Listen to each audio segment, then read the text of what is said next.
ইউরোপীয় nuclear plant নিয়ে আপনারা জানেন আমাদের ফুয়েল লোডিং হয়ে গেছে এবং আমরা ফুয়েল লোডিং পরে কাজ করছি। আমাদের সায়েন্টিস্ট যারা আছেন এখানে আমাদের অ্যাটমিক কলেজের চেয়ারম্যান সাহেব আছেন, আমাদের বাইরের চেয়ারম্যান সাহেব হাসান সাহেব আছেন, আমাদের রূপপুরের এফপিডি ডক্টর কবি সাহেব আছেন। ওনারা সারাক্ষণই লেগে আছেন। সায়েন্টিস্ট রাশিয়া থেকে আছে, রাশিয়ার যে কন্ট্রাক্টর সেও আছে, ওয়ার ওয়ার্কিং দ্যাট। কিন্তু অনেক সময় মানে আমার এক্সপিরিয়েন্স, আমি তো পলিটিক্যাল লোক, আমি ব্যবসায়ী আর পলিটিক্যাল লোক। তবে আমি যতটুকু বুঝি, সাদা চোখে যতটুকু বুঝি, they are working hard, both the parties, Bangladeshi scientist and the Russian scientist. But ধরুন there are 100 টেস্ট, 100টা টেস্ট রয়ে গেছে বা বাল্ব রয়ে গেছে। দেখা গেল যে আমাদের 98 বাল্ব ডুইং ফাইন, হঠাৎ দেখা গেল 2টা বাল্ব কাজ করছে না। তো 2টা বাল্ব কাজ করতে কিন্তু ঠিক করতে গিয়ে দেখা গেল আরও 5-7টা দিন সময় চলে গেল, রিপেয়ার করতে হলো বা রাস্তা থেকে আনতে হলো আমাদেরকে। এই যে একটা সময়, আমাদের টার্গেটের সময় ছিল একটা, আনফর্চুনেটলি এই ছোটোখাটো নিটিকুল, দেয়ার আর সো মেনি টেস্ট, এটা না দেখলে বুঝবেন না। এটা হামাঙ্গাস একটা প্রজেক্ট। আমাদের অনেক সময় আমাদের জার্নালিস্ট ভাইরা জানি না কোথেকে খবর পায়, অনেক সময় অনেক কিছু লিখে ফেলে।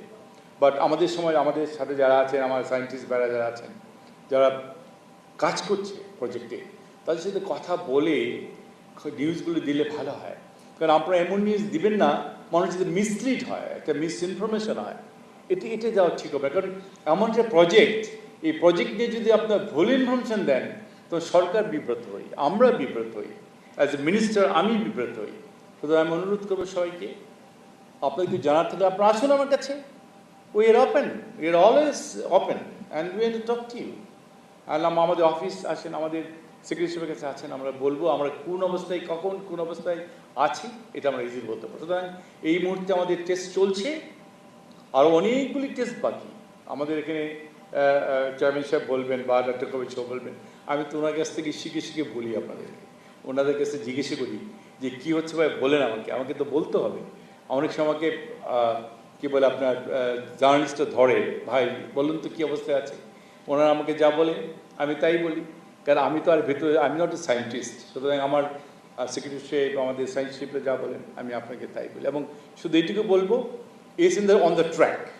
ইনশাল্লাহ এটা আল্লাহ চাহে তো একটু সময় লাগতে পারে, আমরা এই নিউক্লিয়ার প্ল্যান্টকে চালু করবো আল্লাহ চাহে তো। তো আমি আর কথা বেশি বাড়াবো না, আমি সবশেষে বলতে চাই, মাননীয় প্রধানমন্ত্রীর নেতৃত্বাধীন বর্তমান সরকারের বিজ্ঞান, প্রযুক্তি ও গবেষণা বান্ধব নীতি গ্রহণে অঙ্গীকারবদ্ধ। ডাক, টেলিযোগাযোগ ও তথ্য প্রযুক্তি বিজ্ঞান ও প্রযুক্তি মন্ত্রণালয়ের সমন্বিত প্রচেষ্টা আমরা পারমাণবিক বিজ্ঞানকে ডিজিটালাইজেশন এবং আর্টিফিশিয়াল ইন্টেলিজেন্সের সাথে যুক্ত করে অত্যাধুনিক গবেষণা কাঠামো করে তুলতে চাই। পারমাণবিক শক্তি কমিশনের সক্ষমতা বৃদ্ধিতে নীতিগত সহায়তা প্রদান, প্রযুক্তিগত আধুনিকরণ এবং বাজেট প্রয়োজনীয় বরাদ্দের বিষয়ে মন্ত্রণালয়ের পক্ষ থেকে সার্বিক সহযোগিতা থাকবে। আমরা বিশ্বাস করি বিজ্ঞানীদের সততা, একাগ্রতা এবং বস্তুনিষ্ঠ গবেষণায় বাংলাদেশকে স্বনির্ভর ও আধুনিক রাষ্ট্র গড়ে তুলতে বিশ্বাস করি। আজকে এই অন্বেষা নামক প্রকাশনটি তরুণ বিজ্ঞানী ও গবেষকদের চিন্তার খোরাক জগতে বিশ্বাস করি এবং আমাদের বৈজ্ঞানিক অগ্রগতিকে নতুন মাত্রা দেবে বলে আমি বিশ্বাস করি।